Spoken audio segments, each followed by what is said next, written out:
Bom, então, boa tarde a todas e todos.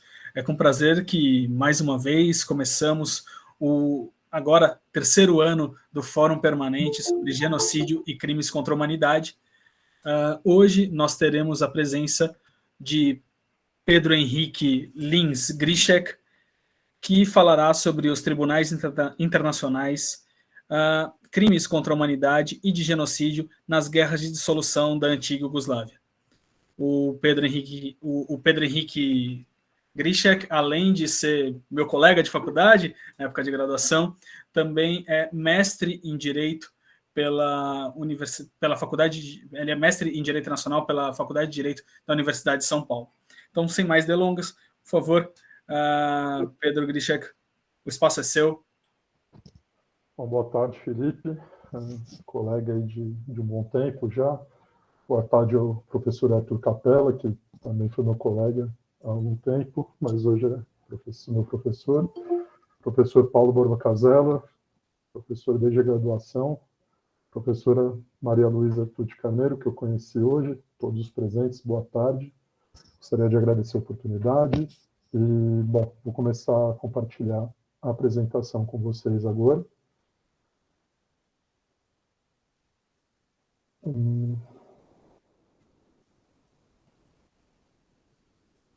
Vamos lá. Está dando para ver?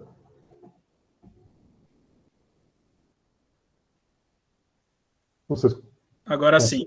Só precisa colocar no modo de exibição de slides. Certo. Bom, boa tarde de novo. Sobre o que eu vou falar? Eu vou falar sobre os tribunais internacionais e como eles atuaram em caso de crimes contra a humanidade e de genocídio nas guerras de dissolução da antiga Iugoslávia. Talvez vocês lembrem do último evento do ano passado, de um dos últimos, que foi inclusive liderado pelo Felipe, que falou sobre a mesma região, sobre a antiga Iugoslávia, os Balcãs, que é exatamente essa península aqui, que a gente tem a Península Itálica, aqui ao lado esquerdo, mas os Balcãs vão desde a Grécia até mais ou menos, a interpretação varia, mas pode ir até o Rio Danúbio, pode ir até os Cárpatos, e a antiga Iugoslávia estava localizada inteiramente quase nos Balcãs. Esses são os dois tribunais internacionais sobre os quais nós vamos falar, o Tribunal Penal para a Antiga Iugoslávia, construção à esquerda, e a Corte Internacional de Justiça, construção à direita, ambas na Haia, nos Países Baixos. E vamos começar falando dos precedentes históricos das guerras de dissolução da Iugoslávia. O Felipe fez na apresentação dele do ano passado um apanhado histórico muito bom, muito completo. Então, só vou relembrar alguns pontos. A Iugoslávia foi um país que nasceu no século XX, depois da Primeira Guerra Mundial, inicialmente não com esse nome, como o reino dos sérvios, croatas e eslovenos, depois como Iugoslávia. Durante a Segunda Guerra Mundial, a gente teve alguns eventos que seriam essenciais 45, 50 anos depois, nas guerras de dissolução da antiga Iugoslávia. A Croácia, uma das repúblicas que compunha a Iugoslávia, ela se tornou independente durante a Segunda Guerra Mundial, com o regime fantoche, o regime dos Ustashi, que era fantoche tanto da Alemanha nazista quanto da Itália fascista. E a Ustashi tinha o único campo, na verdade, de extermínio fora, que não era administrado pela Alemanha nazista, que não era em território nem polonês, nem bielorrusso, que era o campo de Jasenovac. Quem que era primeiro preso e depois exterminado no campo de Jasenovac? Os sérvios, com quem os croatas têm uma rivalidade histórica muito grande, uma rivalidade que nasceu por questões religiosas, os croatas, na sua maioria, católicos, os sérvios, na maioria, ortodoxos, e também povos roma, que são pejorativamente chamados de ciganos, judeus, entre outras minorias. Esse campo de Jasenovac, ele tinha uma administração tão selvagem, tão bruta, que mesmo agentes da SS, mesmo agentes da Alemanha nazista ficavam horrorizados com o que eles viam lá. Mas não tínhamos apenas os fascistas no território da antiga Iugoslávia, nós tínhamos também os partisanes, se a gente for usar a palavra servo-croata, liderados pelo Marechal Tito. E a guerra na Iugoslávia foi um pouco diferente do resto da Europa. O que aconteceu foi que, além da Alemanha estar lutando lá, da Itália estar lutando lá, e mais tarde também da União Soviética estar lutando lá, nós tínhamos os fascistas da Ustaše lutando, os partisanos lutando, também os Chetnik, que eram monarquistas sérvios. A Iugoslávia era uma monarquia no período entre guerras, e esses três lutavam entre si, os Ustaches sempre aliados ao eixo, os partisans sempre contra o eixo, e os Chetnik variando de lado, dependia muito do contexto, mas quem acabou saindo vencedor foram os partisans, liderados pelo Tito. Em 1945 conseguiram terminar de expulsar as forças alemãs do território, e com uma pequena ajuda soviética, por coincidência, justo na capital, Belgrado.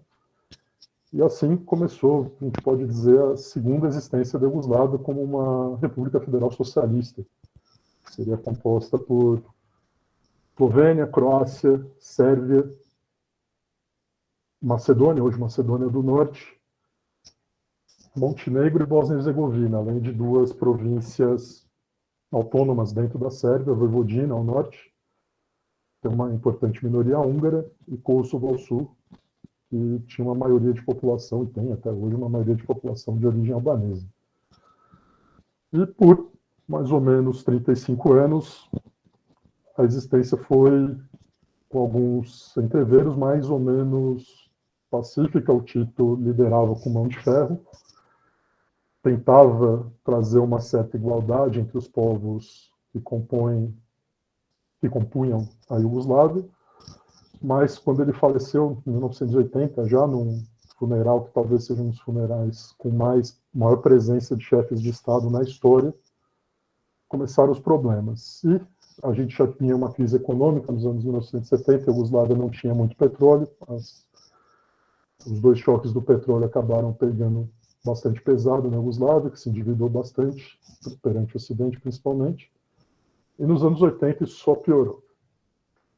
No final dos anos 80, fez 600 anos da Batalha de Kosovopolje, que é um campo no atual território de Kosovo, que fica ao sul da Sérvia. O que acontecera, na verdade, há 600 anos. A gente tinha tido uma batalha entre os sérvios e os otomanos, que, na verdade, tanto o sultão otomano quanto o rei sérvio morreram, e foi muitos mortos para ambos os lados. O problema é que a Sérvia perdeu o seu exército, enquanto os otomanos perderam um dos seus exércitos. Depois os otomanos acabaram conseguindo conquistar a Sérvia. E isso é um evento muito importante para o orgulho nacional sérvio, para o próprio ethos dos sérvios. E nesses 600 anos, a gente tinha tendo problemas em Kosovo, principalmente mineiros de origem albanesa, pedindo por melhores condições de trabalho, por uma maior autonomia do Kosovo em relação à Sérvia. E na foto da esquerda, esse senhor aqui, o Slobodan Milošević, que era o líder da Sérvia, a Sérvia dentro da Iugoslávia ainda, ele fez um discurso muito nacionalista sérvio e não iugoslavo. E o que ele falou foi: olha, nenhum sérvio vai poder ser agredido aqui no Kosovo, como vinha acontecendo algumas vezes, mas em entreveros, principalmente entreveros não muito grandes entre kosovares ou albaneses e sérvios. Isso acendeu mais ainda o nacionalismo dos sérvios. E os kosovares tinham o apoio tanto da Eslovênia, que ficava no noroeste da Iugoslávia, quanto da Croácia, que eram as duas repúblicas mais ricas, na verdade. Eram duas repúblicas que tinham uma certa insatisfação, porque eles falavam: olha, a gente que produz mais, que gera a maior parte da riqueza e acaba precisando distribuir para Kosovo, Macedônia, Montenegro, que são regiões menos favorecidas da Iugoslávia. Eles tinham um certo ressentimento com isso, assim também o nacionalismo esloveno, o nacionalismo croata foram reavivados, e eu coloquei essa foto à direita do jogo Dinamo Zagreb e Crvena Zvezda, que é o Estrela Vermelha, em 1990, no primeiro semestre de 1990, e teve uma grande briga entre as torcidas dos dois times. O jogo foi em Zagreb, que é a capital da Croácia, e uma grande briga. Os torcedores do Dinamo Zagreb acabaram sendo encurralados pela polícia. Esse jogador número 10, o Zvonimir Boban, foi tentar ajudar os torcedores, deu uma voadora no policial, que inclusive tinha origem bósnia, ou seja, um bósnio-muçulmano, não tinha nada a ver com a briga étnica, pelo menos inicialmente. E foi um outro episódio que detonou muitos eventos que em 91 virariam guerras, na verdade, de dissolução da Iugoslávia. Se a gente for olhar no mapa, a Eslovênia foi o primeiro lugar onde ele estourou, foi mais ou menos concomitante na Eslovênia e na Croácia. A Eslovênia, como vocês podem ver, não tem fronteira com a Sérvia, porque isso foi importante. Isso foi muito importante porque o Exército Nacional Iugoslavo, o JNA, na sigla servo-croata, ele tinha uma maioria de comando sérvio. E tinha a maioria de comando sérvio, e a maioria do equipamento, dos tanques, dos aviões, dos helicópteros, todo o equipamento militar estava mais localizado na Sérvia.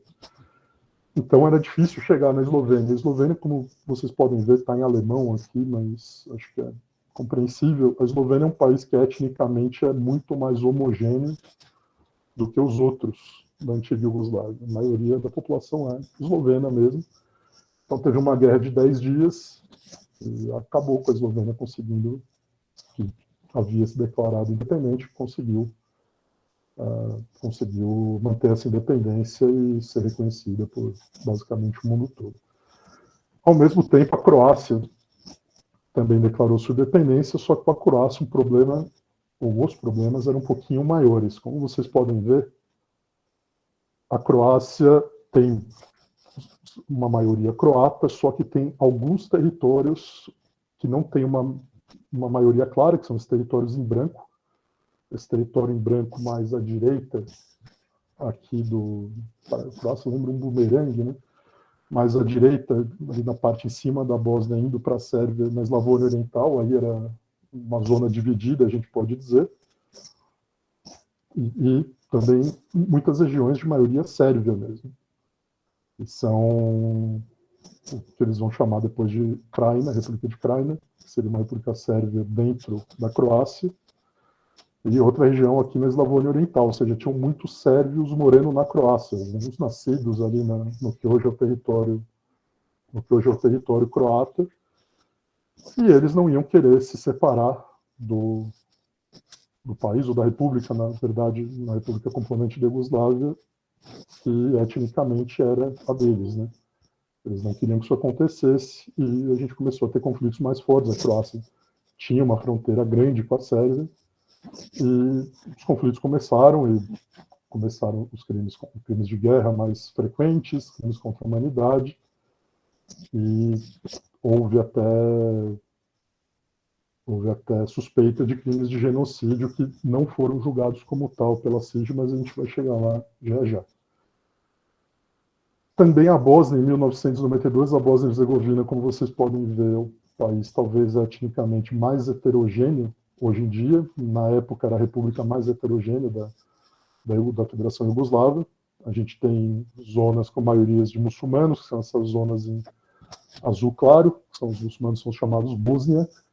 A gente tem zonas com maioria croata, em geral aqui mais ao sudoeste, tem uma região aqui no centro, e regiões com mais sérvios, e bastante espalhados, tanto no noroeste, quanto mais ao leste, mais perto da própria Sérvia, quanto ao sul do território bósnio.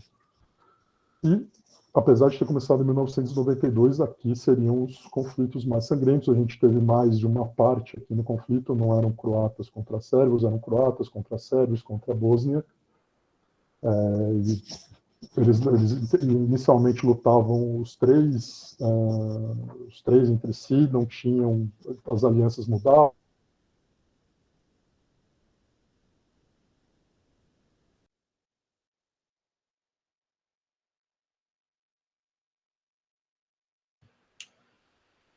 Gente, um minutinho só que eu acho Pedro, perdemos a conexão e o som está muito baixo. Se você puder, talvez, mexer um pouquinho no microfone.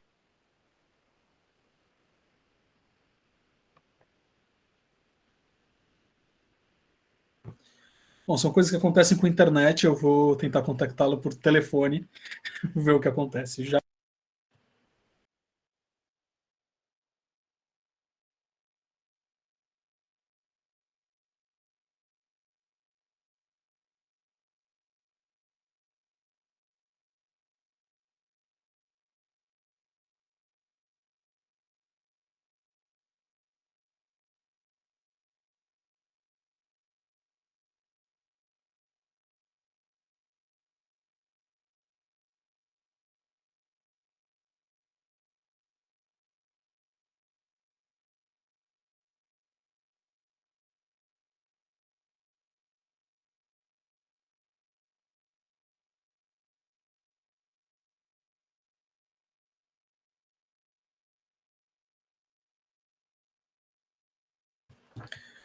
Bom, ele está mudando de conexão já, e acredito que em um minutinho ele vai voltar.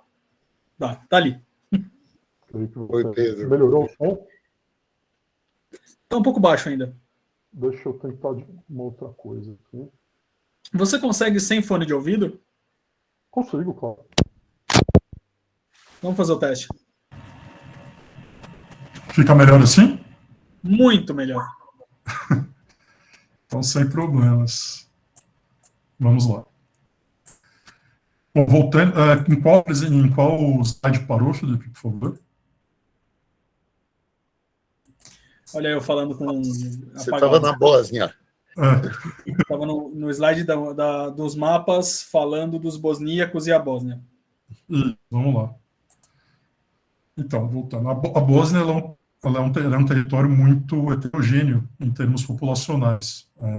A gente via aqui croatas, no sudeste a gente via sérvios mais ou menos espalhados, aqui um pouco mais leste, mais perto da própria Sérvia, mas também aqui no noroeste, junto a onde eles viviam na Croácia também aqui no sul.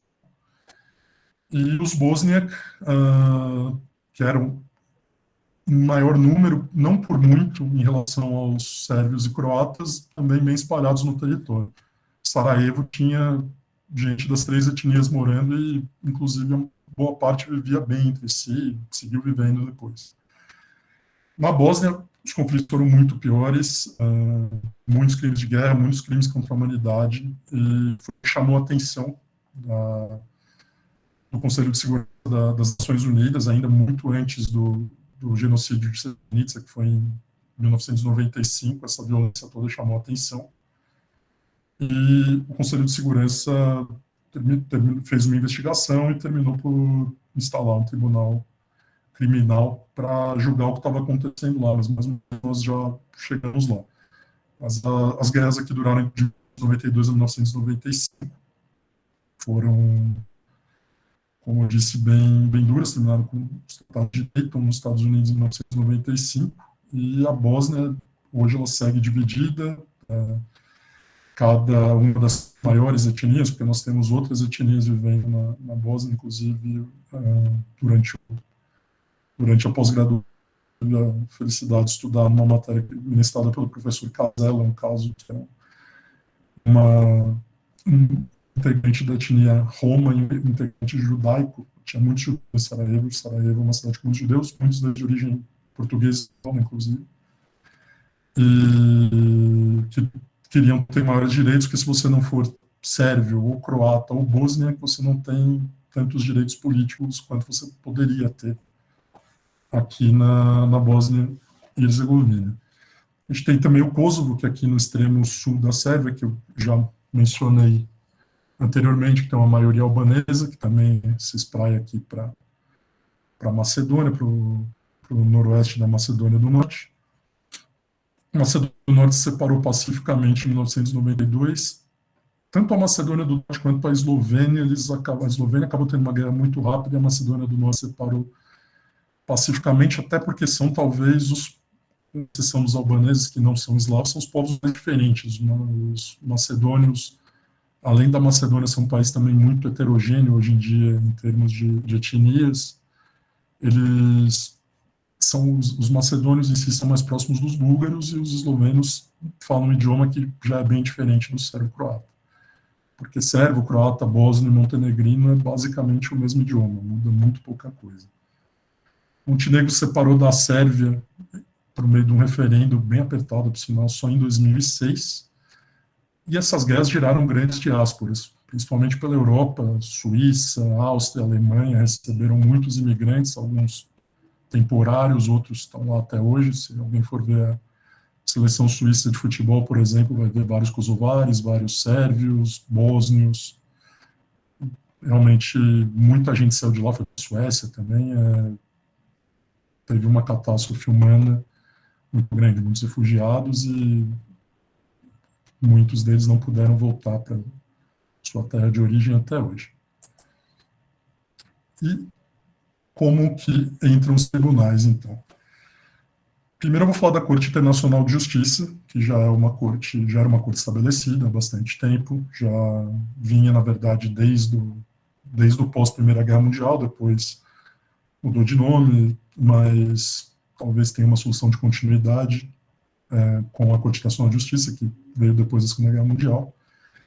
E a Corte Internacional de Justiça julgou, basicamente, 2 ou 3 casos contenciosos. Um foi da Croácia contra a República Federal da Iugoslávia, que depois se tornaria Sérvia e Montenegro. Essa República Federal da Iugoslávia já não é aquela Iugoslávia titoísta, vamos dizer assim, já é uma Iugoslávia que tinha só Sérvia, Montenegro e Kosovo. E depois vai só a Sérvia figurar do polo passivo ou do polo ativo, porque ela tentou uma reconvenção também. E qual era o caso número 118? Era a Corte Nacional de Justiça deveria julgar se houve um genocídio ou não em território croata, nas regiões de Krajina e Slavônia Oriental, que foram aquelas que eu mostrei que tinham muitos sérvios dentro do território croata. Foi considerado que não houve o dolo específico, e o grupo já estuda genocídio há bastante tempo, acho que isso já deve ter sido discutido em algum momento, mas a prova do dolo necessário à caracterização de um genocídio é muito mais difícil do que a prova do dolo em outros crimes, e como é o crime dos crimes, como chamado por alguns, talvez isso seja justo, mas isso não deixa de ser questionável. Um voto vencido, porque foi considerado que não houve genocídio, já que não foi aferido o dolo específico, um voto vencido foi do juiz brasileiro, Antônio Cansado Trindade, que falou que os padrões de prova para comprovar um crime de genocídio eram muito altos e que virtualmente isso nunca seria alcançável. Então ficou como não houve genocídio, e também não houve genocídio de croatas em relação aos sérvios, porque a Sérvia tentou uma reconvenção. E o caso 91, que começou, por sinal, em 1993, ele não começou em 1995, quando a gente teve o genocídio de Srebrenica. Esse caso começou em 1993, entre a Bósnia e Herzegovina e a República Federal da Iugoslávia, que também foi sucedida depois, tanto por Sérvia e Montenegro, quanto mais para frente pela República da Sérvia. Teve também o caso número 122, que foi uma tentativa da Sérvia de questionar uma tecnicalidade. E aqui, sim, foi considerado que houve um genocídio, e que foi a República Srpska. O que é a República Srpska? A República Srpska é a entidade de etnia sérvia, entidade estatal, paraestatal de etnia sérvia, dentro do território de Bósnia e Herzegovina. A República Srpska que haveria executado o crime de genocídio, e não a Sérvia. Aqui ficou uma letra minúscula, mas a letra maiúscula.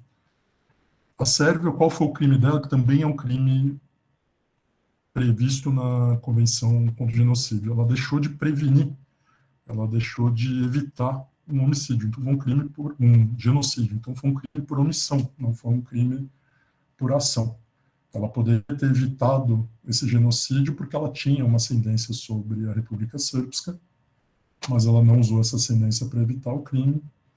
Então, a Sérvia também seria culpada desse crime, que não é o de genocídio diretamente, mas o de uma omissão que levou ao crime de genocídio, a concretização desse crime.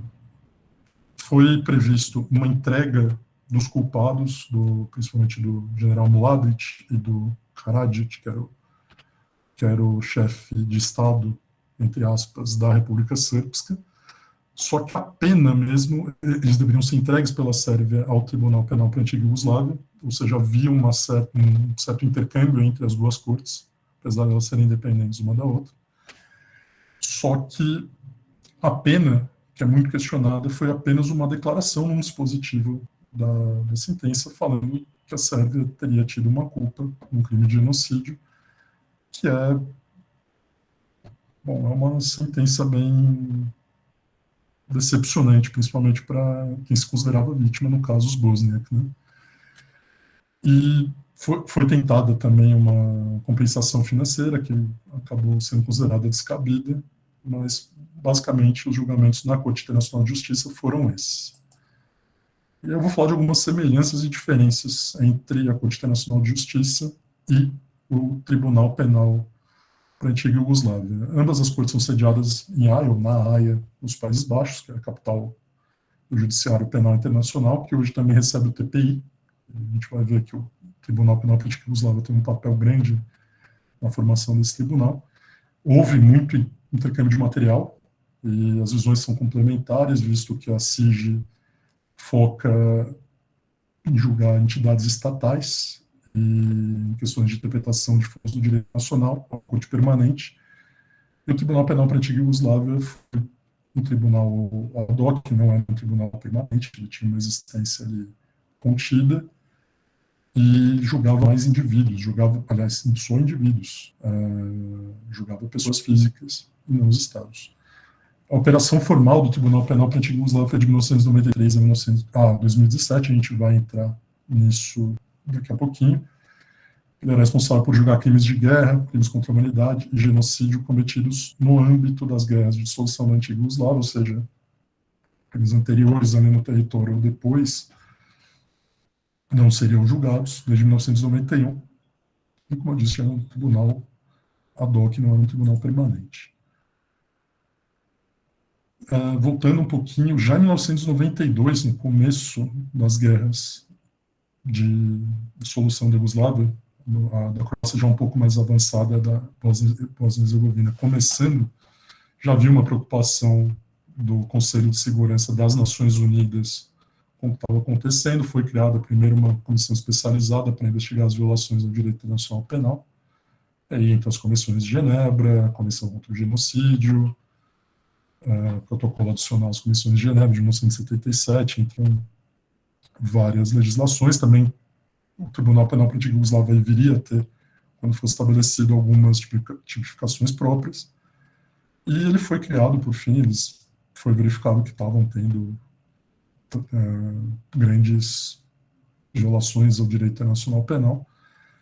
E a partir das resoluções 808 e 827 do Conselho de Segurança das Nações Unidas, o que foi questionado por alguns dos réus, que disseram que essa criação deveria ter sido feita pela Assembleia Geral e não pelo Conselho de Segurança, foi estabelecido o Tribunal Penal para a antiga Iugoslávia, que teve um acordo de sede assinado em 1994 com os Países Baixos. Então foi para a Haia, que não é tão longe do território da antiga Iugoslávia, então não sei se teria uma localização muito melhor. Lá não poderia ser, com certeza, por questões de pressão, ia ser muito difícil trabalhar com o que vinha acontecendo quando foi instalado o tribunal e o que aconteceria depois também.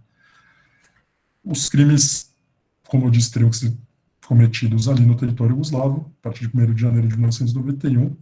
Os próprios judiciários internos, e o da Bósnia-Herzegovina fez isso muitas vezes, também o da Croácia e da Sérvia mais menos vezes, poderiam julgar internamente, por uma competência concorrente à do Tribunal Penal para a antiga Iugoslávia, que tinha uma independência em relação à ONU e à CIJ, apesar de estar dentro do mesmo sistema, vamos dizer assim. E a operação dele foi oficialmente até 31 de dezembro de 2017, quando foi substituído pelo mecanismo residual, que é uma espécie de tribunal também, que eu vou falar um pouco mais tarde, mas ele é responsável por julgar apelações, por proteger testemunhas, dar auxílio para os judiciários internos, entre outras coisas. Esse mecanismo residual ele é incomum com o Tribunal Penal Internacional para Ruanda, que foi instalado mais ou menos na mesma época, só que em Arusha, na Tanzânia. Também não poderia ser em território ruandês, e Arusha fica bem próximo já do território de Ruanda. O Tribunal Penal para a antiga Iugoslávia, eu vou analisar alguns casos aqui mais brevemente, e vou mostrar as fotos das pessoas que eu vou falar. Eu vou falar do Slobodan Milošević, que era o presidente da República Federal da Iugoslávia. Durante a existência da Iugoslávia titoísta, ele era líder apenas da Sérvia, que era uma das unidades federativas, não era um país independente ainda, mas já tinha uma certa importância, e foi ali o primeiro presidente da Iugoslávia. A gente pode dizer que era só Sérvia e Montenegro, também Kosovo, mas ninguém falava que Kosovo estaria separado da Sérvia. O Radovan Karadzic, que era, como eu disse, o presidente da República Srpska, que era a entidade estatal da etnia sérvia dentro da Bósnia-Herzegovina. O Ratko Mladić, que era o líder militar da República Srpska. O Ante Gotovina, que era um líder militar croata, que foi muito importante, principalmente na Operação Tempestade, que foi essencial para terminar com a guerra na Croácia. O Milan Babić, que era o presidente da República Sérvia de Krajina, que segue a mesma lógica da República Srpska, só que ficava na Croácia. E o Ramush Haradinaj, que era o líder militar e depois primeiro-ministro de Kosovo, depois de Kosovo declarar a independência da Sérvia em 2008. Aqui estão as fotos deles. E vamos falar um pouquinho sobre os crimes que foram imputados a cada um deles. Tanto o Gotovina quanto o Haradinaj, eles acabaram sendo absolvidos, e para quem tiver curiosidade, procura um vídeo no YouTube da festa que foi quando o Gotovina chegou na Croácia depois de ser absolvido. Foi uma coisa que você vê que não era muito esperada a absolvição dele. E o Haradinaj também foi absolvido, e há uma crítica sérvia muito grande ao Tribunal Penal para a antiga Iugoslávia, que teria sido um tribunal essencialmente contra sérvios, porque o Gotovina, tanto no caso do Gotovina quanto no caso do Haradinaj, haviam provas contundentes que eles haviam cometido crimes de guerra e cometido crimes contra a humanidade. Eles não foram acusados de crimes de genocídio e acabaram absolvidos. O Slobodan Milošević, ele acabou sendo entregue a um problema de política interna até hoje, entregue ao Tribunal 2001, foi parte de mais ou menos de um acordo da Sérvia com a União Europeia, com os países europeus, para a Sérvia ser reintegrada no sistema europeu, no sistema internacional. Ele acabou sendo entregue, ele era acusado de genocídio, de omissão num genocídio, ele tinha acusações várias de crimes contra a humanidade, crimes de guerra também, só que ele acabou morrendo na cela dele, na Haia, em 2006, antes de ser julgado. E foi uma morte repentina. Muita gente desconfia que ele tenha se suicidado, tenha sido envenenado, coisa do gênero. Não vou entrar nisso, mas o fato é que ele acabou não sendo julgado. O Milan Babić, que era o líder da Krajina, da República Krajina, ele acabou sendo condenado, se suicidou depois na cela. Não foi condenado por genocídio também, foi condenado por crimes contra a humanidade e crimes de guerra, mas acabou não cumprindo pena por tanto tempo também. Cumpriu por 3 anos, se não me engano. E uma coisa que é curiosa é que outros países europeus, a gente voltando um pouco aqui, outros países europeus, se você for ver o mapa da Europa ali abaixo à direita, que receberam os condenados, né? Vocês veem que a Noruega recebeu alguns, a Alemanha recebeu outros, o Reino Unido mais alguns, Bélgica, Espanha, Portugal, vários países fizeram acordos para receber alguns dos condenados.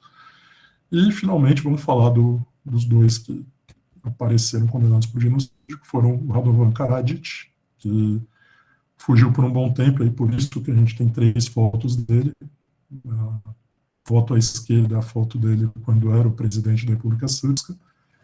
Ele é psiquiatra de formação, acabou se disfarçando, virando uma espécie de curandeiro no interior da Sérvia, tem a foto da direita.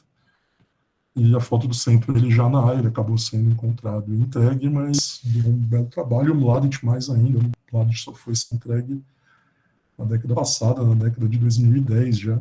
E até por isso o Tribunal Penal para a Antiga Iugoslávia teve um período de funcionamento maior do que o de Ruanda, porque foi muito difícil achar alguns dos réus.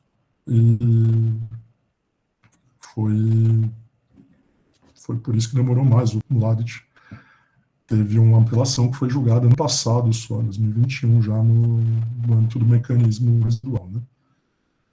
E a gente teve condenação de 2 deles por genocídio, e isso é muito importante dizer, pelo genocídio de Srebrenica, porque tem outros eventos que alguns consideram que foram genocídios também, Djepa, que é ali pertinho, Potocari também, e todos ali na região oriental da Bósnia, já próximos à fronteira sérvia. E mesmo com essas provas difíceis de dolo específico, mesmo com todos os obstáculos para alguém ser considerado culpado por um crime de genocídio, eles foram condenados por isso. E os 2 estão cumprindo pena. E o Mladic até tentou cumprir pena em hospital, porque tem problemas de saúde, e acabou não conseguindo. A gente teve depois a transição para a paz, né? 6 ou 7 estados novos, como já falei, Eslovênia, Croácia, Bósnia e Herzegovina, Sérvia, Macedônia do Norte e Montenegro, e Kosovo, que é reconhecido por mais ou menos metade dos Estados-membros das Nações Unidas. O Brasil não é um deles. Outros exemplos de estados que não reconhecem são Rússia, China, a Espanha, por um certo medo de acontecer o mesmo com a Catalunha, com o País Basco. E muitas memórias e sentimentos, né? É importante frisar que houve crimes contra a humanidade, crimes de guerra também cometidos por Bósnia e por croatas, por kosovares, e não só por sérvios, e muitas vezes realmente a cobertura de mídia na época já era grande o bastante na época, para lembrar. E mesmo na cultura popular, era comum no começo dos anos 2000 você ver vilões sérvios em filmes. Acabou sendo muito mais contra os sérvios, mas houve criminosos de todos os lados, ainda que condenados por genocídio sejam só sérvios sejam só sérvios bósnios em geral, da República Srpska. Os nacionalismos foram fortalecidos, na verdade, eles não foram enfraquecidos. A solução para a Bósnia e Herzegovina tem uma rotatividade de poder, existem 2 entidades muito separadas, a federação, que é composta por croatas e bósnios, e a República Srpska, sendo que os croatas e os bósnios estão muito longe de ter uma convivência pacífica. Então, não sei quanto tempo a federação vai durar. Nós vamos ter eleições esse ano na Sérvia, já nesse fim de semana. São eleições importantes, porque a Sérvia tem a gente pode dizer que tem um problema, uma divisão parecida com a que acontecia, na verdade não, pois existem muitos sérvios que são a favor de uma integração maior com a União Europeia, e muitos sérvios que são favoráveis a uma integração maior com a Rússia, que é uma integração tradicional sérvia, por ser ortodoxo, por pan-eslavismo, por uma série de motivos. O presidente Vučić, ele tenta navegar entre as duas, consegue, de certa maneira, uma opacidade, não dá para saber exatamente o que ele quer, mas, como talvez alguns tenham acompanhado, no caso da guerra da Ucrânia, a gente teve manifestações a favor da Rússia e a favor da Ucrânia na Sérvia. Então, é um país bem dividido e não é um corte étnico, é um corte dentro dos sérvios mesmo. E a Bósnia-Herzegovina, nós vamos ter uma eleição em outubro. E na Bósnia-Herzegovina, como eu disse, tem um arranjo político tanto quanto precário, é um pouco complicado. A República Srpska é atualmente liderada por um populista, o Dodic, que pode acabar causando mais problemas, está exacerbando o nacionalismo ali dentro. Como eu já disse, a convivência dos croatas e dos bosniacos não é exatamente boa, e pode ser que a federação também se separe, a gente não sabe até quando a Bósnia-Herzegovina vai existir como tal, espero que continue, mas não é muito auspicioso, a gente não vê tantas notícias aqui, mas tanto na Bósnia-Herzegovina quanto no Kosovo também, que eu acabei não mencionando aqui, nós temos tido alguns problemas ultimamente de convivência entre diferentes populações étnicas.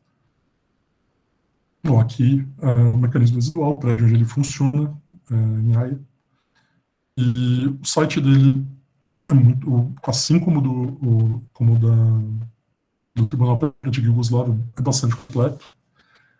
Coloquei o site aqui, ele tem conteúdo inclusive em Ruanda, que é o idioma falado em Ruanda, o idioma falado em Ruanda. E, como eu disse, ele é dividido, a gente pode dizer, entre os dois tribunais penais internacionais, o de Ruanda e o da antiga Yugoslávia. Propriedades estratégicas, por um certo tempo houve uma sobreposição entre o mecanismo residual e os próprios tribunais. O Tribunal de Ruanda ficou ativo por um pouco menos de tempo, em 2015 terminou a operação. As competências de supervisão e execução, porque muita gente ainda está cumprindo pena, não existe pena capital, pena máxima prevista nos dois tribunais era de prisão perpétua. A proteção a testemunhas, assistência a jurisdições internas de arquivo, e principalmente de apelações, que ainda existem algumas para serem processadas. Uma coisa é, se alguém for para Praia ou para Arusha, dá para visitar, tem instruções de visita, inclusive muito completas no site. Como eu disse, a TPI ficou ativa um pouco mais por causa da dificuldade de captura de alguns dos réus, e Arusha e Haia são as sedes, como eram anteriormente, dos próprios tribunais. Bom, o legado jurídico internacional do Tribunal Penal para a antiga Iugoslávia, a gente pode dizer que foi a criação do TPI, teve o Estatuto de Roma, 17 de julho de 1998, instalação na AIA em 2002, e competência para crimes de genocídio, crimes contra a humanidade, crimes de guerra e crimes de agressão. O Felipe é um grande especialista. Tem uma crítica africana muito forte ao TPI, que seria uma, assim como os sérvios falam do Tribunal Penal para a antiga Iugoslávia, os africanos falam que seria uma corte só para julgar réus africanos, o que não acredito que seja verdade, e eu vou falar brevemente dois casos de genocídio que estão ali dentro do TPI. O primeiro do al-Bashir, que era o antigo presidente do Sudão, está sendo investigado por crimes de genocídio, principalmente em Darfur, que é a região ocidental do Sudão. Ele está preso no Sudão pela atual junta militar que governa o país, mas não é muito fácil ele ser entregue, porque muitos dessa junta militar também participaram do genocídio de Darfur. Então, não seria muito lógico para eles entregar o al-Bashir para a Corte Penal Internacional. E também a gente tem o genocídio dos Rohingya, que são um povo de confissão muçulmana que vive em Myanmar, que o governo de Myanmar, as Forças Armadas de Myanmar promoveram uma grande perseguição, possivelmente uma conduta genocida contra eles. Eles fugiram para Bangladesh, que é um país vizinho, e muitos mortos, uma catástrofe humanitária gigantesca, muitos refugiados em Bangladesh, que não é exatamente um país preparado para receber esses refugiados. Então, um grande problema, e para piorar, Myanmar não é não é parte do Tribunal Penal Internacional. Pode ser um probleminha a mais. Mas basicamente é isso. Muito obrigado para vocês. O Vala, que é obrigado em sérvio croata. Essa foto é de Mostar, eu acho que é uma foto muito simbólica do que acho que muita gente gostaria que acontecesse, que é uma ponte, né, entre a parte muçulmana e a parte católica da cidade, uma cidade que tem mais bósnia que croatas, mas que teve muitos sérvios já também, e essa ponte que foi destruída na guerra e depois reconstruída, que ela possa simbolizar uma possibilidade de entendimento a esses povos que, infelizmente, são tão próximos, são etnicamente muito parecidos, linguisticamente muito semelhantes. A diferença, como eu disse, dos idiomas é muito pequena, mas acabaram entrando em conflitos não apenas na Revolução da Iugoslávia, antes também, mas mais recentemente nesses últimos 30 anos. Pronto. Hvala puno, Pedro. Muito obrigado. Muito interessante você ter terminado a apresentação com a imagem da Stari Most, sobretudo porque, fazendo até aqui um paralelo com aquilo que você colocou antes, de maior quantidade de personalidades croatas, vamos chamar assim, personalidades sérvias sendo julgadas e punidas no tribunal do que de outros grupos, e a Stari Most, né, a ponte velha de Mostar, que foi destruída na guerra, uma construção, salvo engano, do século XVI ou XV, acredito que seja 16, foi destruída na guerra por tropas croatas, por bombardeio croata. Então, isso destaca. Eu queria fazer aqui alguma conversa, né, uns comentários só, uma pergunta mais para você. Agora, nesses últimos tempos, e que o TPI está tão voltando aos holofotes, sobretudo nesses últimos dias, em que finalmente se expediu o mandado de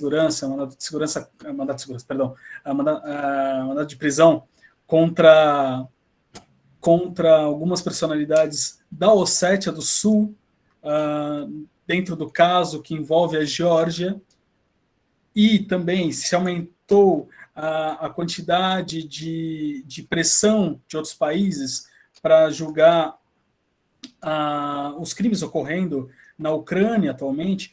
Como você vê esses tribunais?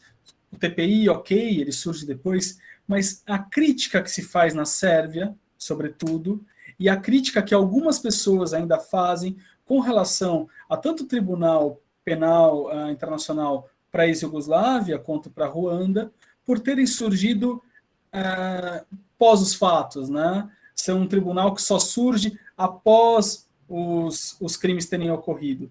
E também, fazendo aqui uma ponte já, você falou do Haradinaj, e, bom, Haradinaj é um dos mais famosos, mas também o Salim Mustafa, dois comandantes das tropas kosovares. Como você vê agora vou fazer uma tradução livre do novo mecanismo, das câmaras especiais para Kosovo, que é uma espécie de novo tribunal para julgar os crimes de guerra e crimes contra a humanidade que existe agora na Haia, começou a trabalhar no final de 2020 e está julgando esses casos de crimes contra a humanidade e crimes de guerra também, dentro do contexto do Kosovo, nas guerras da dissolução da ex-Yugoslávia. Bom, quanto a os dois tribunais serem tribunais ad hoc, né, que começaram sua operação depois do ocorrido, e uma crítica que aconteceu também contra o Tribunal de Nuremberg anteriormente, contra o Tribunal de Tóquio, os tribunais de Tóquio, os tribunais de Nuremberg, na verdade. Uma das grandes vitórias na materialização do Tribunal Penal Internacional foi justamente isso. Agora a gente tem um tribunal permanente para julgar os crimes contra a humanidade, crimes de guerra, crimes de genocídio e também os crimes de agressão. Antes não havia isso. A gente tem a Convenção contra o crime de genocídio já há mais de 70 anos, e ela demorou muito para ser aplicada. demorou ali mais de 40 anos para ser aplicado. Então, é um caso, pelo menos no âmbito do direito nacional, um caso grave de existe a lei, mas como colocar a lei, como fazer a lei vigorar, como fazer a lei ser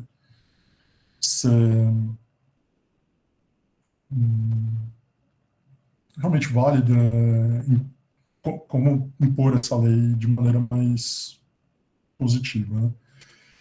E, realmente, esses dois tribunais têm essa crítica, sofrem dessa crítica, tanto o de Ruanda quanto o de Iugoslávia, porque quando aconteceram uma boa parte dos crimes, o crime, por exemplo, de genocídio em Srebrenica, a gente não pode dizer que tenha sido cometido antes de... Já tinha o tribunal, quando foi cometido o crime, já existia o tribunal. Então, não havia tribunal.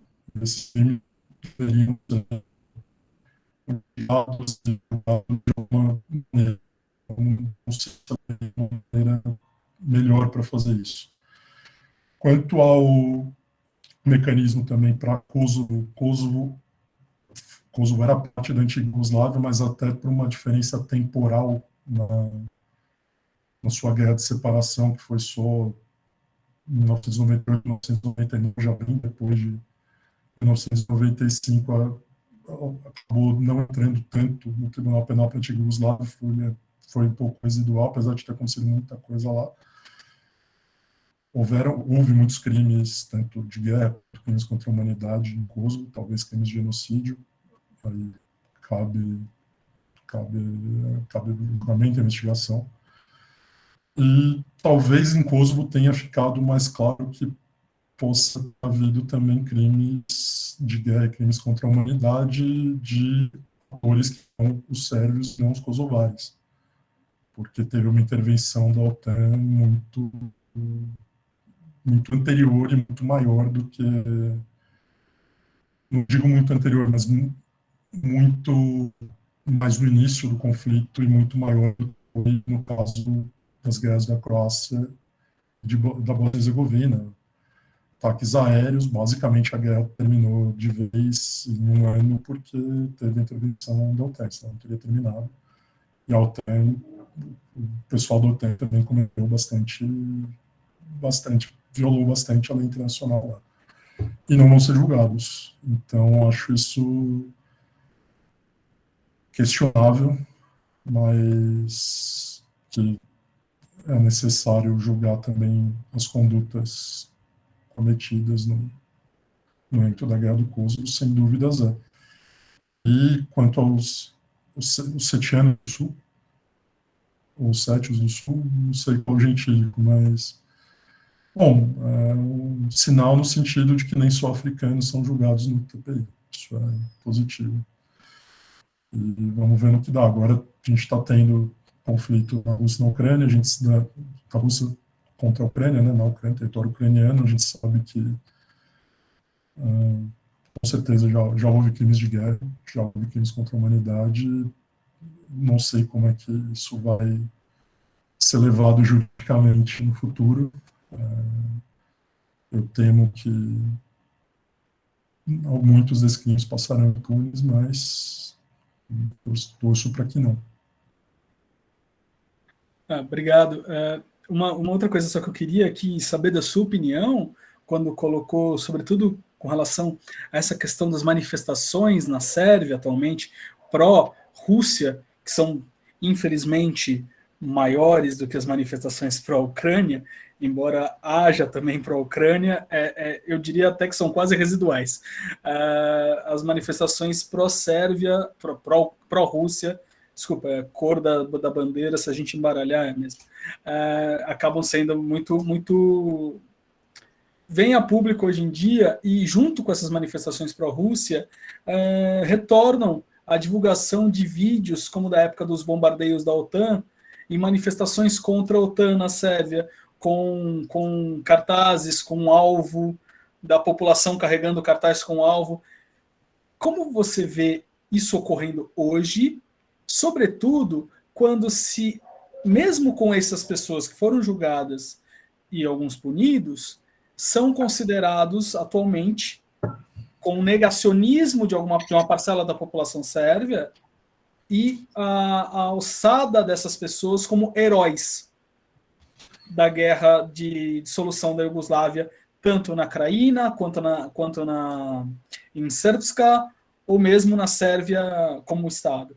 Como você vê, sobretudo, essa manifestação atual de transformação de criminosos de guerra julgados pelo Tribunal Penal Internacional para a ex-Iugoslávia como verdadeiros, né, entre aspas, verdadeiros heróis sérvios? Bom, como eu disse, as guerras de dissolução da antiga Iugoslávia, quando elas terminaram, os nacionalismos não foram enfraquecidos, os de cada república, eles foram fortalecidos, né? Que é preocupante, porque a gente sabe que o nacionalismo de forma extrema não é muito saudável, não é nada saudável, na verdade. E existe essa transformação de réus das guerras de dissolução da antiga Iugoslávia, por crimes contra a humanidade, crimes de genocídio, crimes de guerra, e não só na Sérvia.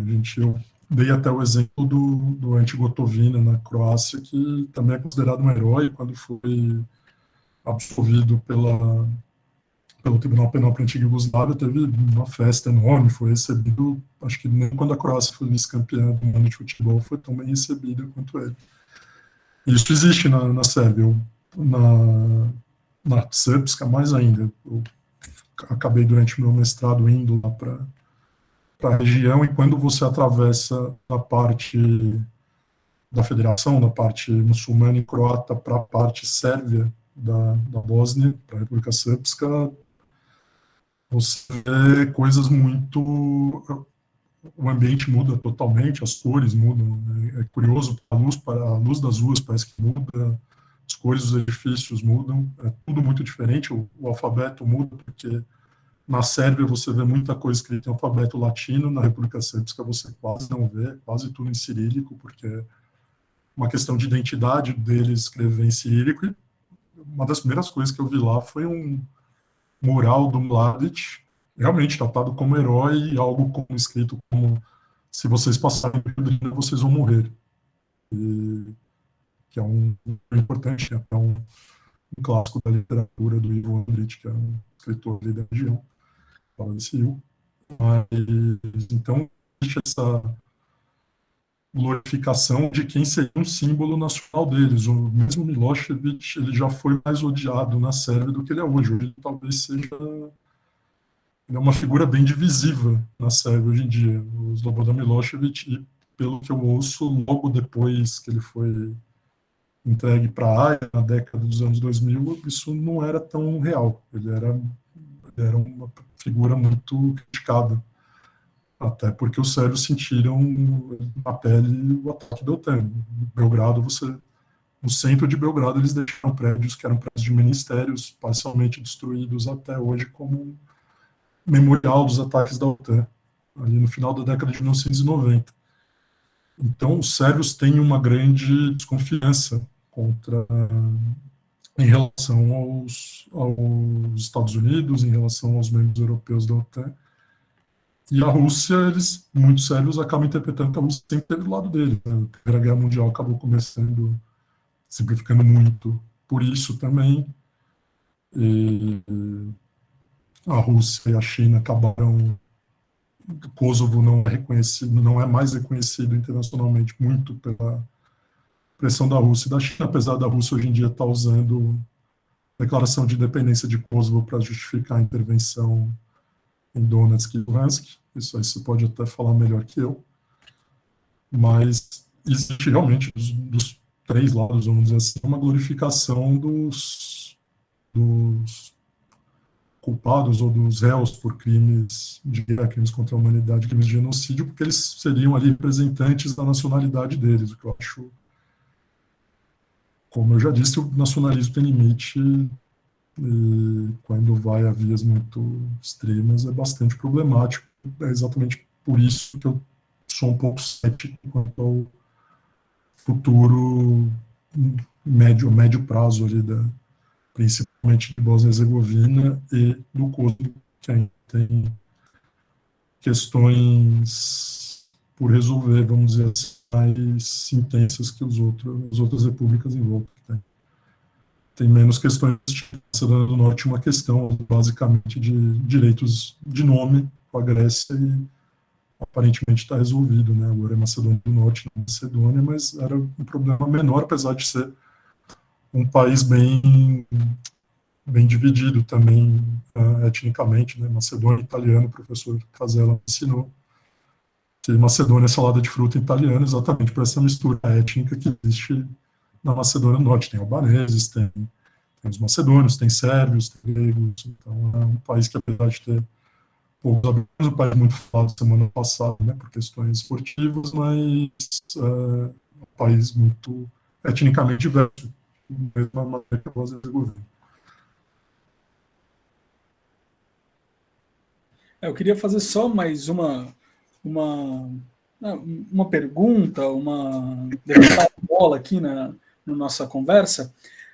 Bom, a Rússia realmente, desde 2014, ela reconhece, né, ela não reconhece, mas ela instrumentaliza, está longe de reconhecer, mas ela instrumentaliza a independência do Kosovo na sua política externa. Como ela faz isso?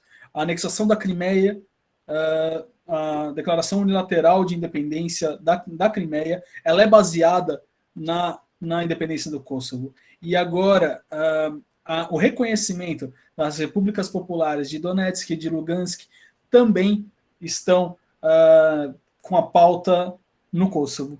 Minha pergunta aqui para você é sobre como você vê essa questão do Kosovo com relação à Rússia, uma vez que está toda hora sendo instrumentalizada, se a Rússia pode vir a reconhecer, e, sobretudo, uma questão que está sendo um pouco esquecida, de certa forma, mas que é a própria República Srpska.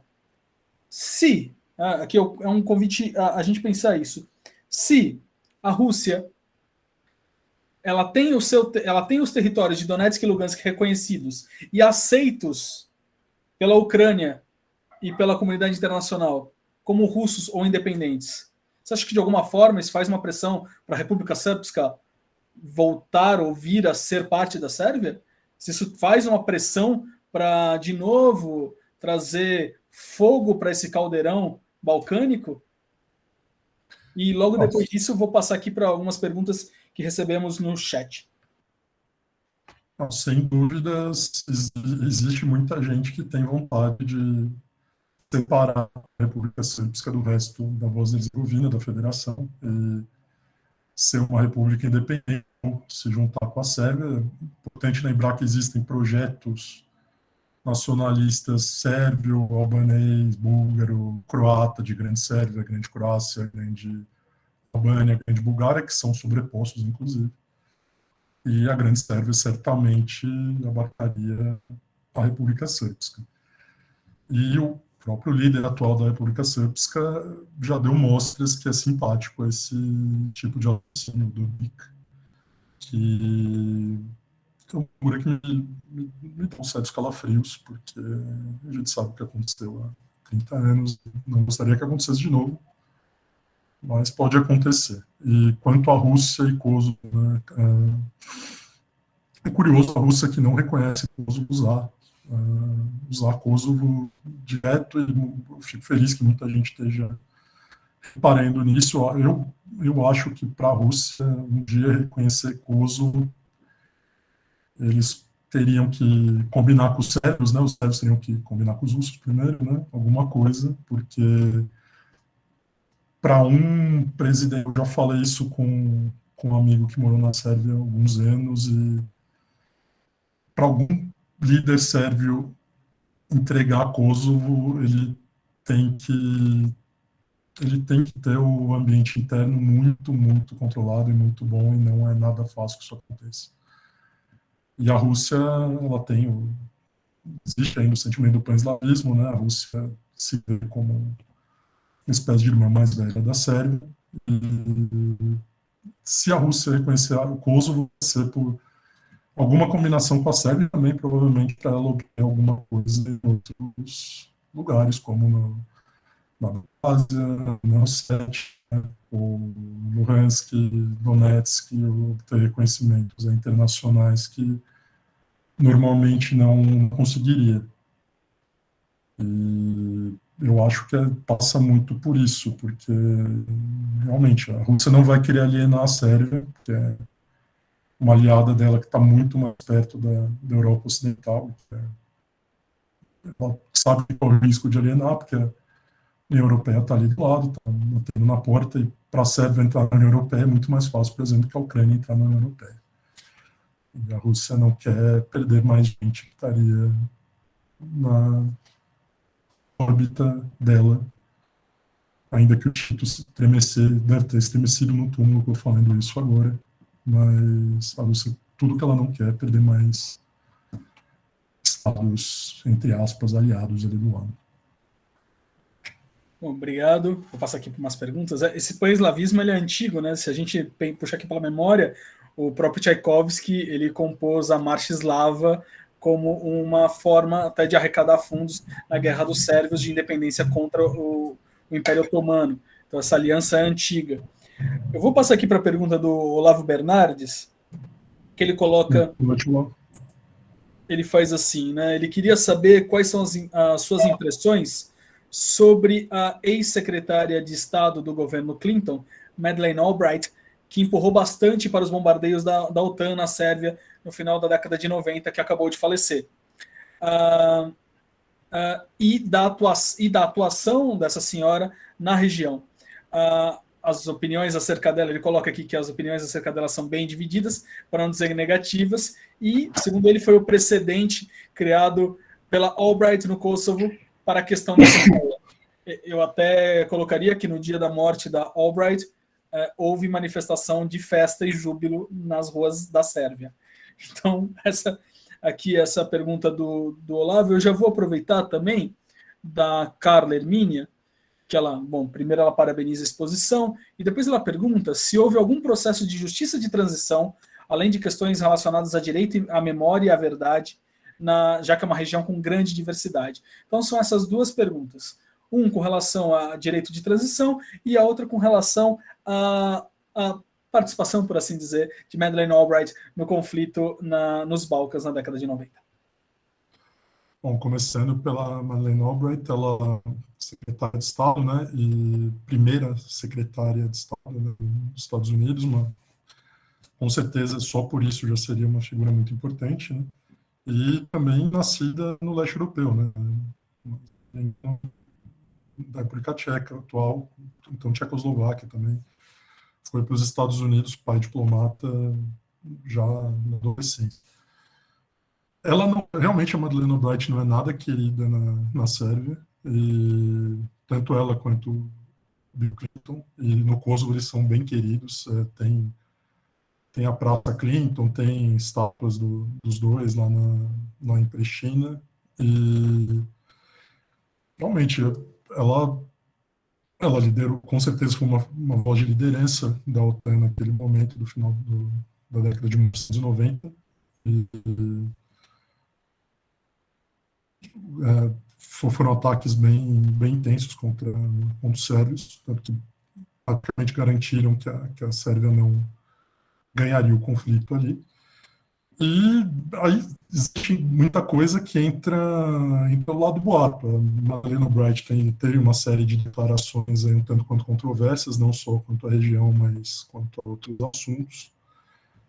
Mas tem gente que diz que ela pressionou no Tribunal Penal para a antiga Iugoslávia, principalmente para o Haradinaj sair impune, que ela fazia pressões de vários tipos dentro da própria OTAN, para a OTAN ser mais dura, dentro do tribunal, dentro da própria Organização das Nações Unidas, e eu não acho que seja por um rancor dela, eu não vejo porque ela teria algum rancor específico contra os sérvios, não acho que ela tenha feito isso de má fé, mas dizem que ela teve um ganho financeiro também, se não me engano, os Correios de Kosovo tinham alguma participação da família dela ou dela mesmo, uma coisa nebulosa, assim. Então ela é uma figura nebulosa, uma figura que algumas pessoas gostam. Acho que ela tem essa importância de ter sido uma mulher não nascida nos Estados Unidos e secretária de Estado. Acho que foi uma pioneira nesse sentido, positivo, sem dúvida alguma, mas cometeu erros como secretária de Estado, isso não tenho a menor dúvida, inclusive dentro da Guerra do Kosovo. Obrigado, Olavo, e boa noite para ele. E agora, quanto à outra pergunta, principalmente na Bósnia, houve, sim, na verdade, há uma tentativa de justiça de transição que não, explicando bem sucintamente, a Bósnia e Herzegovina tem tudo lá bem dividido entre as 3 maiores etnias. E o judiciário, inclusive, outro dia eu estava ouvindo uma entrevista de um inglês que foi chamado para fazer a Constituição, basicamente, do país. Teve muita influência estrangeira e se tem uma coisa que os 3 povos da Bósnia e Herzegovina são unidos é não gostar muito de estrangeiro metendo bedelho nos assuntos deles.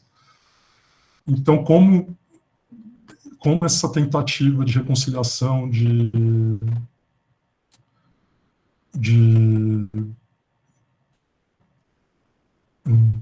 qual foi a expressão que a Carla usou mesmo?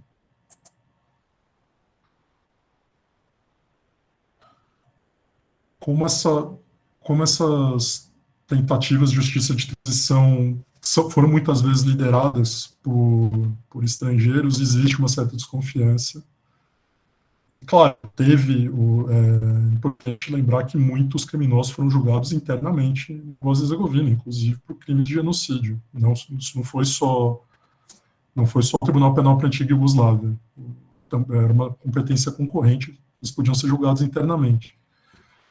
Mas é um assunto que é complicado porque a gente, aqui no Brasil, tem exemplos de justiça de transição, a gente tem outros exemplos aqui na América do Sul, também da África do Sul, mas eu acho que na Bósnia a coisa está muito aberta ainda para funcionar, e, como eu disse, não sei nem se vai fechar as feridas direito, não sei se vai dar tempo disso acontecer para a gente ter uma justiça de transição, uma comissão da verdade, uma reconciliação, como fizeram, inclusive, em Ruanda. Ruanda tem um exemplo que eu não tenho certeza de como funciona, eu estudei isso brevemente, mas parece que fizeram uma justiça de transição muito baseada na própria experiência cultural deles, também funcionou bem, mas na Bósnia eu acho mais difícil disso acontecer de maneira eficiente,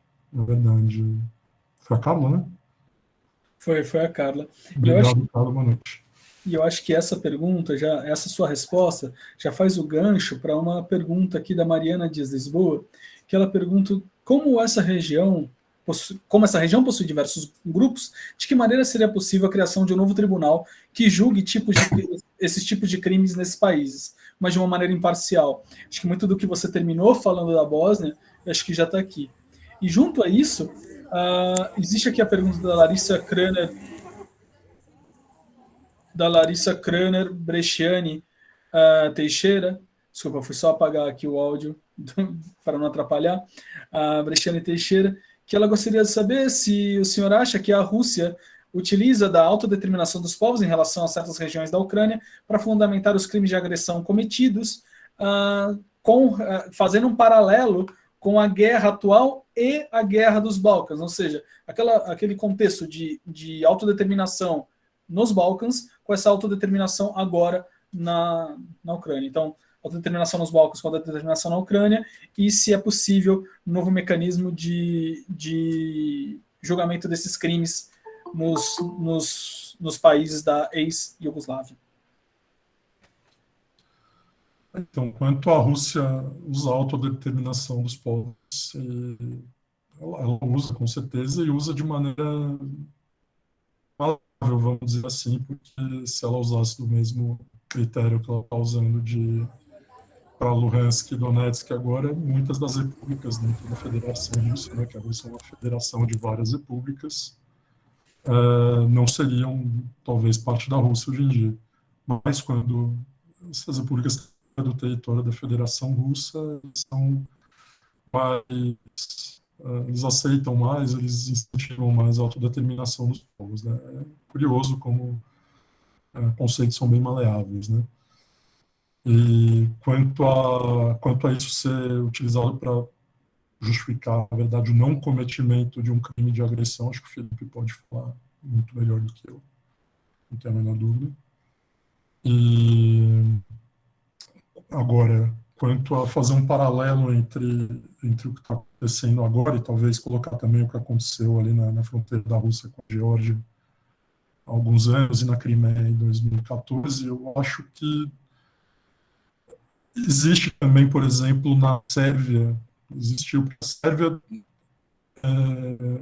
ela era vista de uma maneira que, na minha opinião, é um pouco injusta, como uma etnia dominante dentro da Iugoslávia, o que não é verdade. Muita gente das outras repúblicas via assim, mas eu não acredito que isso seja verdade, acho que isso não acontecia. E quando a gente teve as guerras de dissolução da antiga Iugoslávia, o que acontecia? Os croatas, os bósniacos, os eslovenos, ainda que de uma maneira menos dolorosa, usavam o conceito de autodeterminação dos povos para falar, olha, a gente quer sair dessa federação que é a Iugoslávia e quer nossos países independentes. Mas aí o que falava a Sérvia, nós temos sérvios dentro, em algumas partes do território de vocês, eles são até maioria numérica, então eles têm que ter direito à autodeterminação deles, então se eles quiserem continuar aqui junto do que então era Iugoslávia ainda, eles podem continuar e vocês também não podem sair porque, enfim, mais uma vez, dois pesos e duas medidas, né?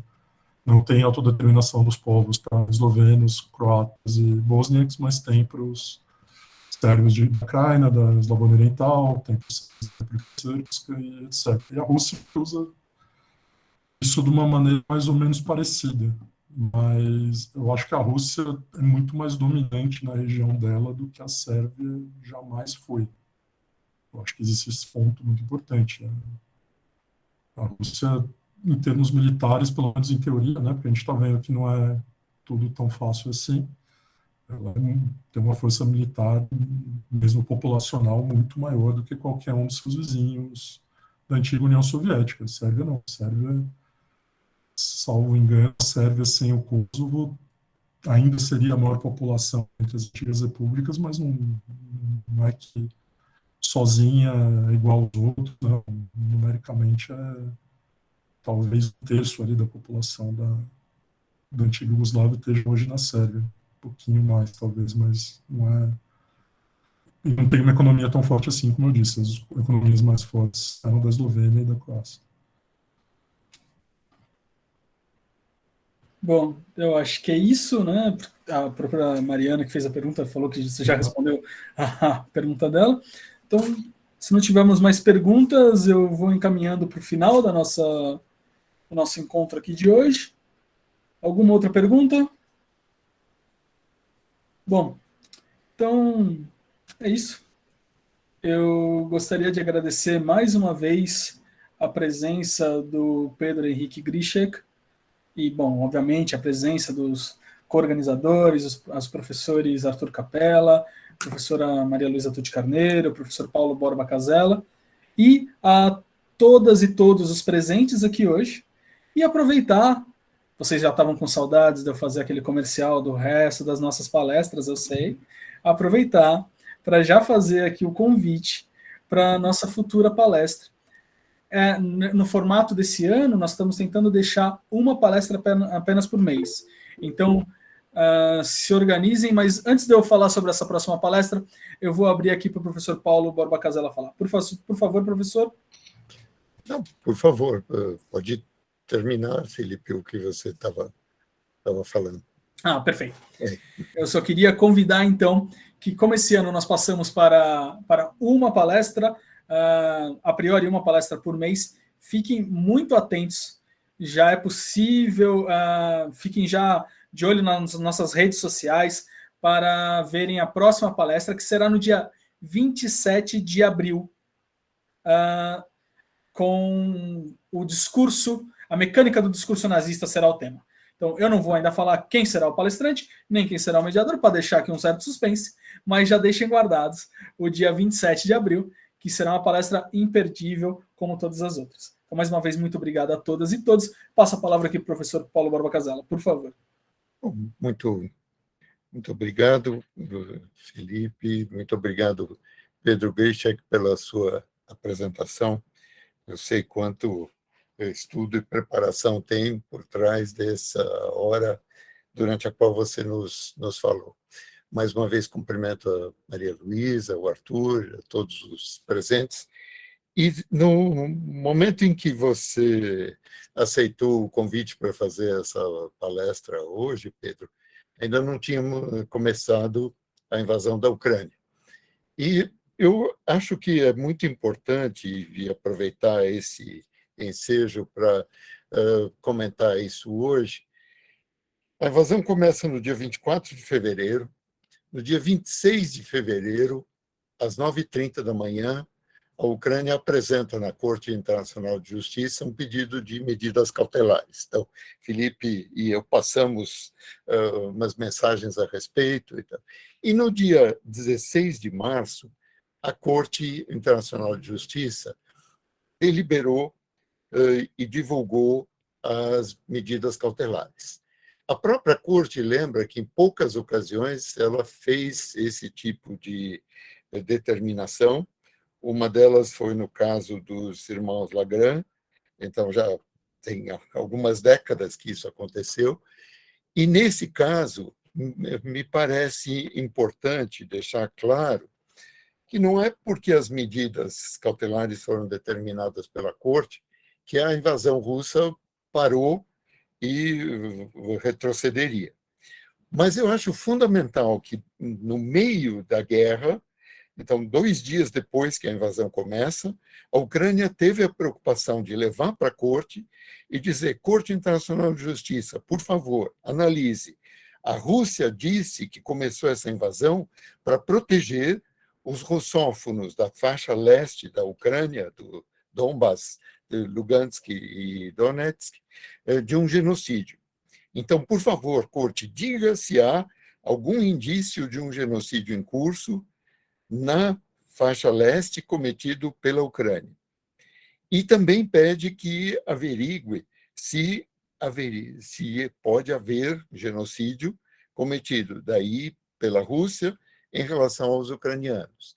Então, nesse caso, é fundamental, porque algumas pessoas vieram dizer, jornalistas vieram dizer, mas qual é a eficácia da determinação da Corte Internacional de Justiça? E eu volto a dizer, isso não faz parar a invasão, não faz parar a agressão russa contra a Ucrânia. Mas é importante a preocupação da Ucrânia, no meio da guerra, de levar o caso para a Corte e dizer: Corte, diga o que vocês acham. E por 13 votos a 2, então votaram contra o juiz russo e a juíza chinesa, disseram: sim, a Rússia tem que parar, não tem base legal nenhuma para fazer uma invasão, alegando a necessidade de proteger o genocídio.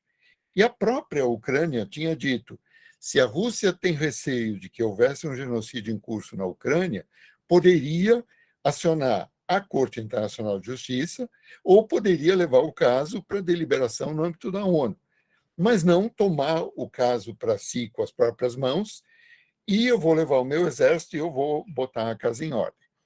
Gostei muito da lembrança que vocês fizeram e da análise que vocês fizeram. A Rússia, em solidariedade à Sérvia, não reconhece o Kosovo e trabalha contra o Kosovo, mas usa o precedente do Kosovo em relação à Crimeia, em 2014, em relação à Abkházia e à Ossétia do Sul, na Geórgia, usa em relação às proclamadas repúblicas autônomas de Donetsk e Luhansk.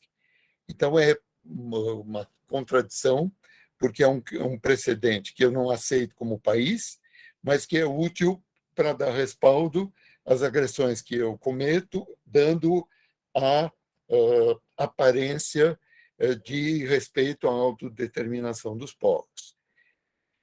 Isso, infelizmente, continua e provavelmente ainda continuará essa destruição maciça da população, da infraestrutura, do patrimônio cultural, dano ambiental e de destruição intencional, inclusive de bairros residenciais e de alvos civis.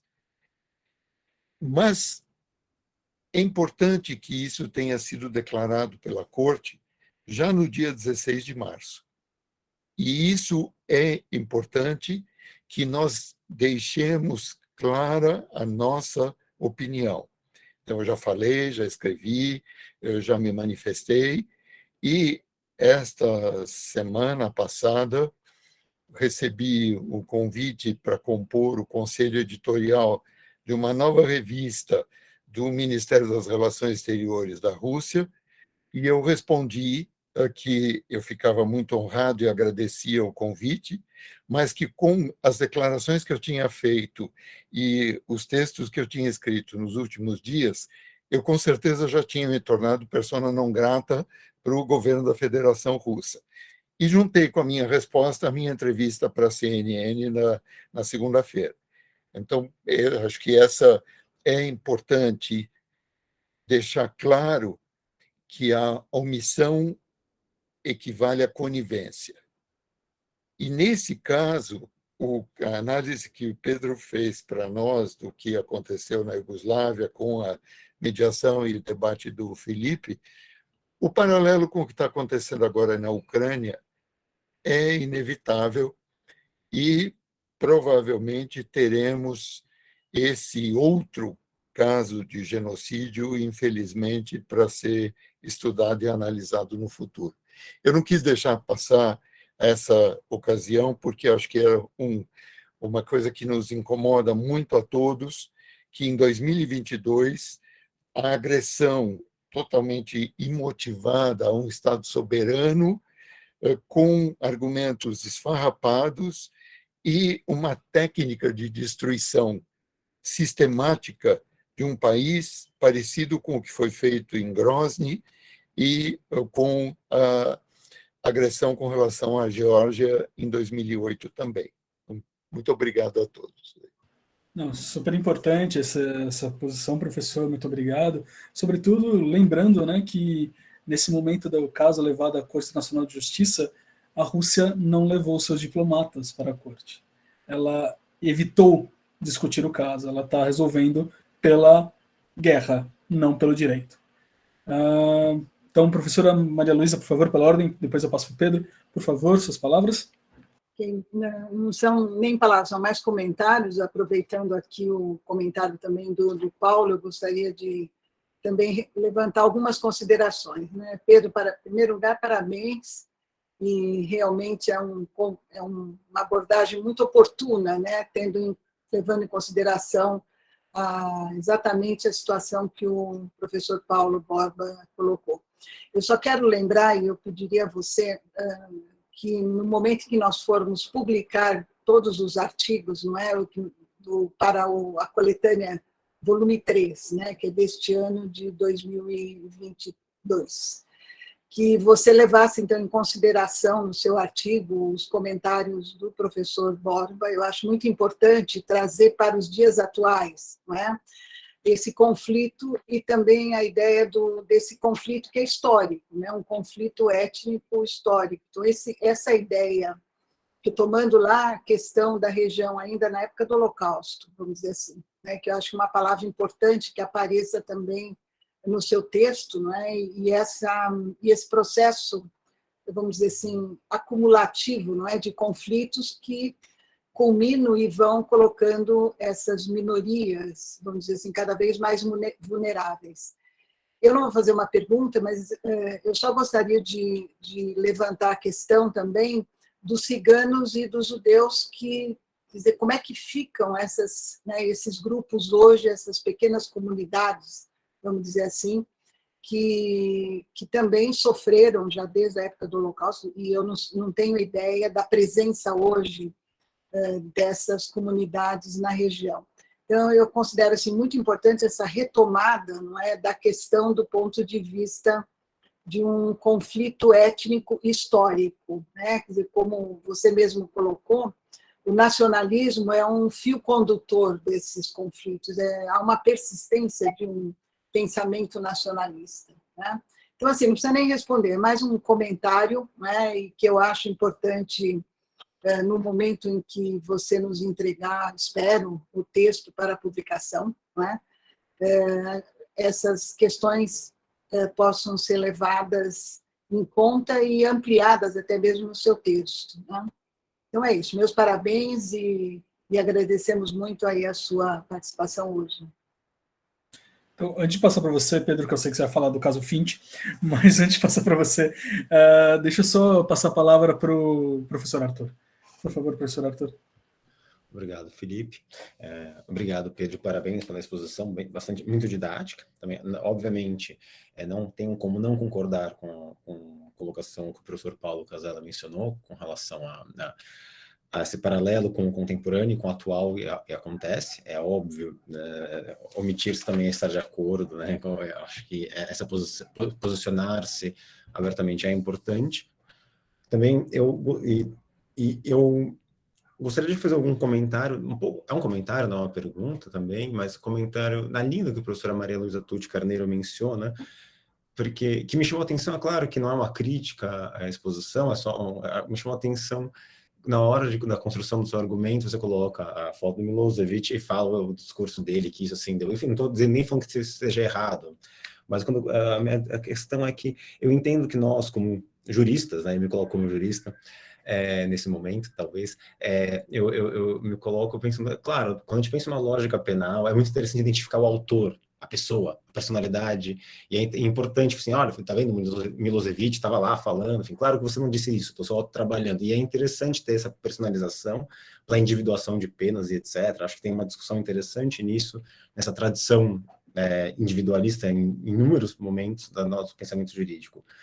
Mas eu sempre gosto, e acho que só uma manifestação aqui de outras formas, de pensar que isso, por vezes, não estou falando que você tenha dito isso, tá, Pedro? Eu só estou dizendo que isso, por vezes, esbarra numa fácil e rápida afirmação, que não foi o que você disse, de que os conflitos aconteceram, houve essa divisão, ou esses processos genocidários foram se desenvolvendo, ou os crimes aconteceram por causa de um grande caldeirão étnico que foi insuflado e aquecido por um discurso. Eu acho que, eu não estou dizendo que você tenha dito isso, mas acho que a explicação fácil, eu não estou falando que você, mais uma vez, você não disse isso, estou dizendo que é importante prestar atenção nessas rápidas falas de que um caldeirão étnico pode justificar atrocidades, não estou dizendo que isso não aconteça, mas eu acho interessante pensar exatamente nisso que a professora Maria Luísa Tucci mencionou no final da fala dela, da persistência do pensamento nacionalista. Penso que, talvez um posicionamento, que diversidade étnica, diversidade religiosa, etc., não necessariamente vão levar a uma destruição, são outras coisas, talvez essa persistência de um ideário nacionalista, que enfim, e aí aqui minha posição, que está vinculada à ideia de Estado, que está vinculada à ideia de morte, Estado é igual morte, estou simplificando alguns debates, mas para ser rápido na minha fala, para não virar uma palestra, Estado e nação estão, por concepção, por definição, estão vinculados à ideia de morte, e, portanto, de matar o outro, quem tem poder de vida e morte.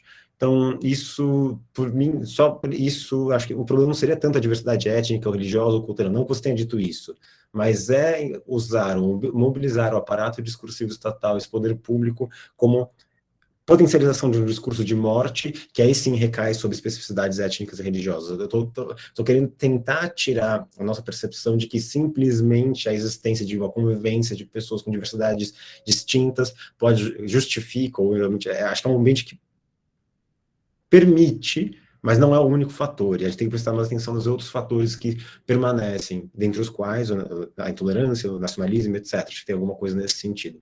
Um comentário só rápido também, você disse que, como está a transição da paz, tem memórias e ressentimentos. Acho importante pensar na positividade da memória. O problema é a seletividade da memória em função do nacionalismo. Eu fico imaginando que memória tem um ponto positivo e interessante que resgata e esquece.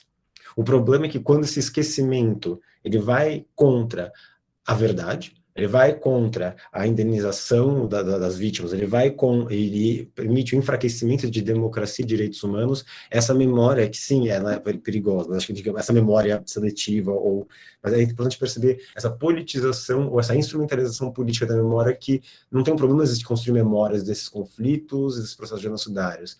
A questão é, quando essa memória é distorcida, ela pode evitar exatamente aquilo que a memória, no sentido talvez mais contemporâneo, tem por objetivo, que é fortalecer o discurso dos direitos humanos e da democracia. Então, acho que isso é só um comentário mesmo, que eu falei que isso é rápido, e espero que, enfim, tenha sido compreendido. Mas eu agradeço a atenção de todas e todos, e passo a palavra para o Felipe.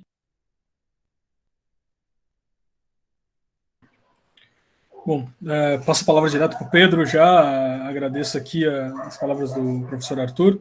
Por favor, Pedro, já pode ir fazendo seus comentários. Enquanto o Olavo queria falar, eu pedi para ele deixar por escrito, e aí durante seus comentários a gente já vai ver o que ele gostaria de perguntar finalmente, antes da gente terminar aqui nosso encontro.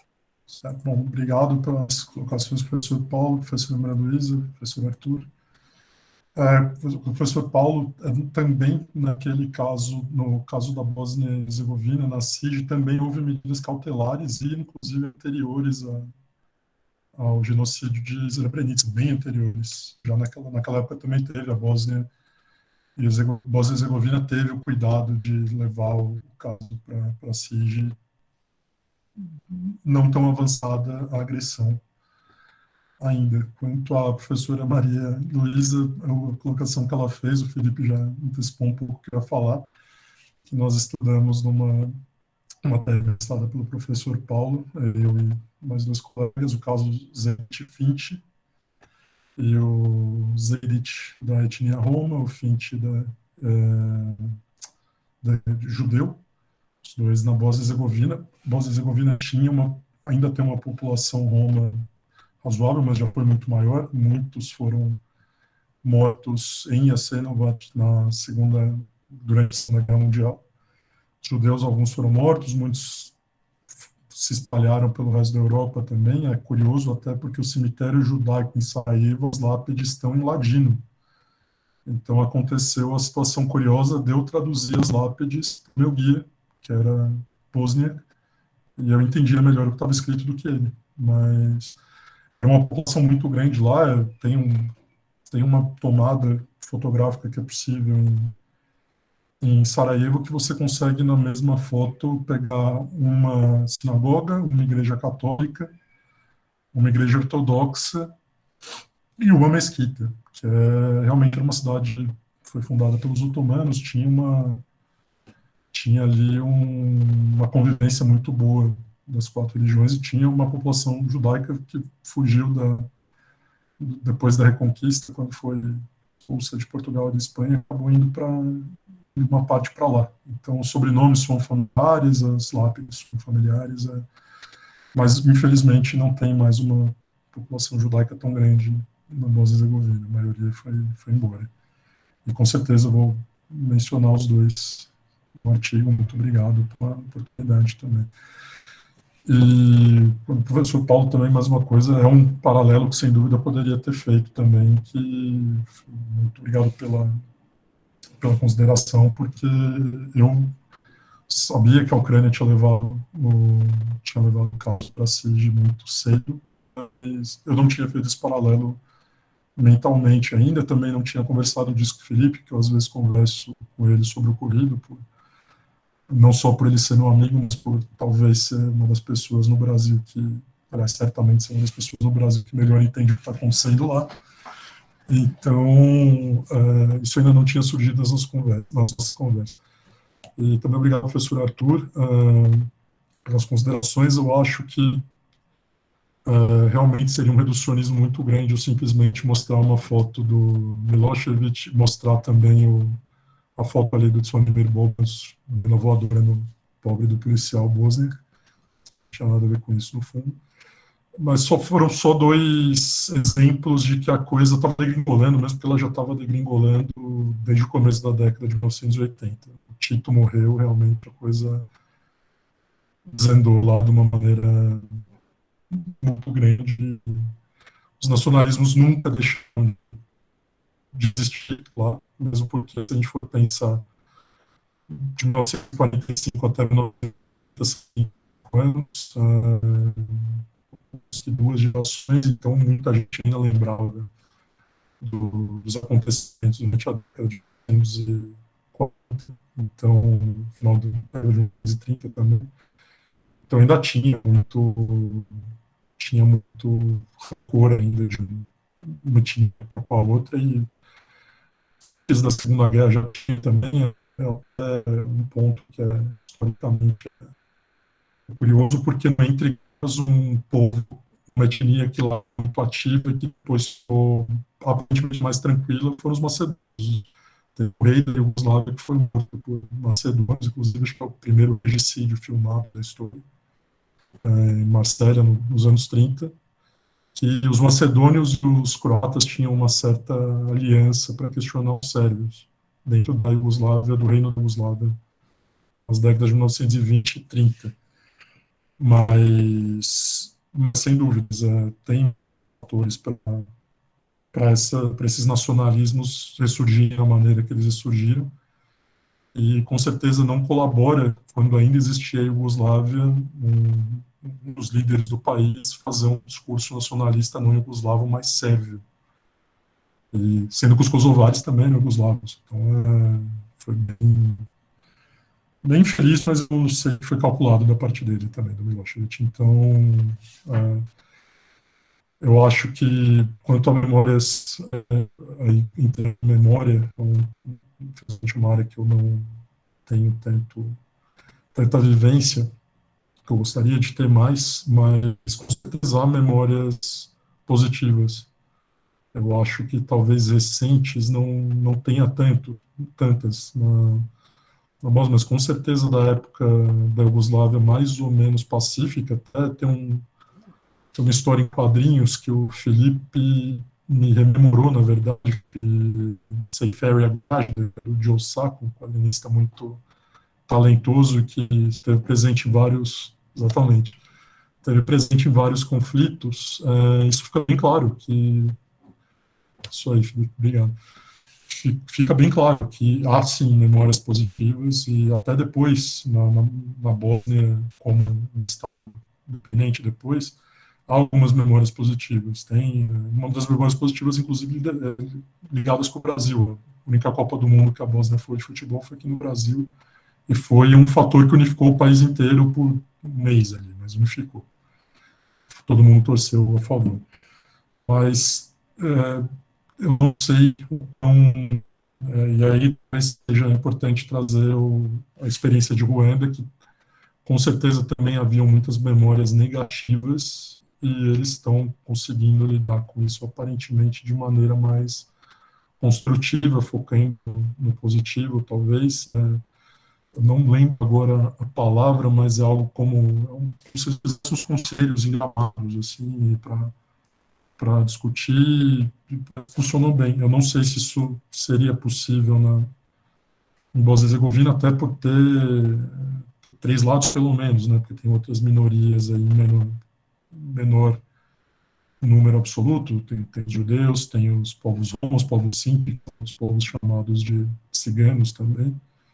Então, eu não sei quanto isso seria operacionalizável, vamos dizer assim. Agora, eu passo para o lado, Felipe?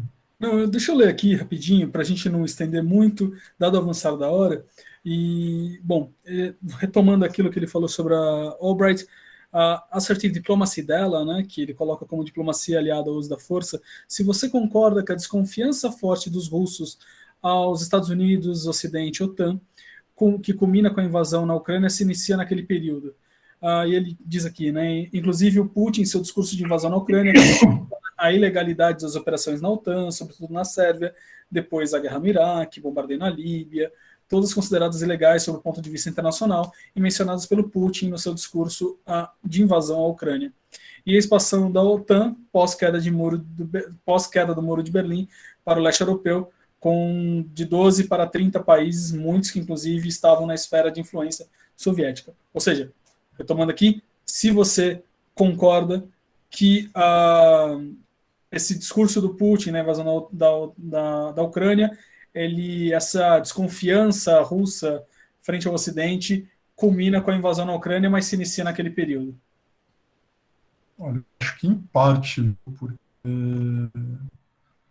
a gente não pode esquecer que a Rússia também teve as suas intenções ilegais, suas agressões contra a Geórgia. Em 2008, também teve uma ação bem questionável na Crimeia, na própria Chechênia, que foi o que transformou o Putin na figura que na Rússia. Ele não era tão país, mas, entre aspas, resolveu a situação na Chechênia de uma bem violenta também. Então, tem uma espécie de diplomacia dele também, apesar da Chechênia ser uma das repúblicas da Federação Russa. Inclusive, está mandando muitos chechenos para lutar na Ucrânia, né? O Kadyrov, que é o líder da Chechênia. Então, eu acho que eles podem usar isso como argumento, como justificativa, mas até que ponto isso é verdade é bem questionável, porque, se a gente for bem realista, jamais os Estados Unidos usariam assertive diplomacy contra não usariam. Mas aí já, por outro lado, se a gente for pensar que houve uma expansão da OTAN na direção da Rússia, e isso é muito menos assertive diplomacy do que diplomacia clássica mesmo, porque isso não foi feito com agressões, ninguém foi obrigado a entrar no OTAN. Sim, a Rússia ela tem por princípio de existência, historicamente, a Rússia tem, apesar daquele tamanhão dela, tem muito medo de ser cercada. E, com certeza, ela tem medo de perder essa esfera de influência em volta dela. Acho que isso é uma justificativa muito mais verdadeira para o que ela está fazendo na Ucrânia do que eventuais ações de diplomacia aliada ao uso da força que tenham sido provocadas pela Albright, ou depois também na guerra do Iraque, na intervenção na Líbia, ou em outras ocasiões. Então, eu acho que isso é muito para o público interno, isso é muito usado na Sérvia, nas próprias manifestações dentro da Sérvia usaram muito, fizeram inclusive uma manifestação em estádio, que elencaria várias intervenções dos Estados Unidos ilegais no mundo, tá? Isso no Brasil em 1964, mas muito convenientemente esquecem as da Rússia, esquecem que a própria Sérvia, como Iugoslávia, como Sérvia fez também. Então, muita coisa de dois pesos e duas medidas. É claro que não tem, os Estados Unidos não são santos, a Rússia não é santa, a Croácia não é santa, os Bósnia talvez um pouco menos, mas também não são santos. Mas eu acho que você pode justificar da boca para fora do jeito. A China não é santa, mas você pode justificar da boca para fora do jeito que você quiser. Mas eu acho que, pelo menos para mim, essa alegação da Rússia de diplomacia dos Estados Unidos diplomacia assertiva dos Estados Unidos levou a isso. É bem conveniente, eu não creio que seja verdadeiro. Bom, mais uma vez, muito obrigado, Pedro, pela palestra. Foi bastante enriquecedora para todos nós, eu tenho certeza. E eu encerro aqui hoje o nosso primeiro encontro do ano de 2022, mas mais uma vez, eu sei que vocês gostam, eu queria convidar a todos e todos para o dia 27 de abril, uma quarta-feira, às 6 da tarde. Nós vamos alterar o horário dos nossos encontros esse ano, às 6 da tarde. A palestra sobre a mecânica do discurso nazista. E eu vou continuar aqui no suspense de quem será o palestrante, de como será feito o debate e mediação. Sigam nossas redes. Vejam lá no CEPIM, temos um Instagram com um Linktree, que vocês podem entrar e se inscrever nas palestras conforme elas forem liberadas. E é isso. Nos vemos, acredito que em um pouco menos de um mês. E até lá.